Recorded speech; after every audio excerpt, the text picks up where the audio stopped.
j'investis dans ce que je paye pour ou ce que je consomme. Ouais. Puis je suis allé, mettons, sur un bateau de croisière il y a 1 an et demi à peu près. Quand je suis allé au Build-A-Bear Shop, là, que tu construis ton toutou en pluche, puis que ça m'a coûté 120$ pour 2 toutous, j'ai dit, qu'est-ce qu'il faut que j'achète cette action-là? Ça n'a pas d'allure. Puis ça a plus que doublé depuis le temps.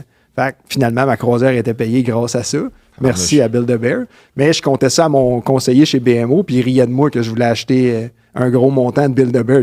J'étais là, les enfants étaient à terre, ils faisaient le bacon. Les parents, ils avaient comme pas le choix d'en acheter. Quand tu y penses, c'est un bon modèle d'affaires. Mais non, mais moi, super émotionnel comme business. Oui, puis moi, j'aime être sur le terrain des vaches, là, comme on dit. Là, aller, Peter Drucker, qui est un des meilleurs investisseurs de tous les temps, je lisais ses livres, là, Beating Wall Street, des trucs de même. Puis lui, c'est comme, il allait chez Volvo en Suède, là, puis il touchait au char, puis...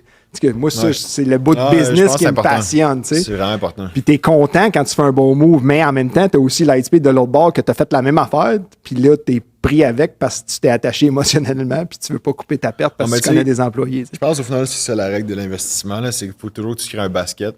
Ouais. Tu peux jamais mettre tes œufs dans le même panier parce que tu vas toujours avoir une compagnie que même si tu as fait tout ton travail, tu vas te tromper au final. Là. C'est sûr. Tu sais, même pensez, même les plus gros investisseurs à Montréal, les fonds de pension, les fonds d'investissement, oui, même s'ils ont accès à toutes les ressources et ont une équipe de recherche, ils font encore des erreurs.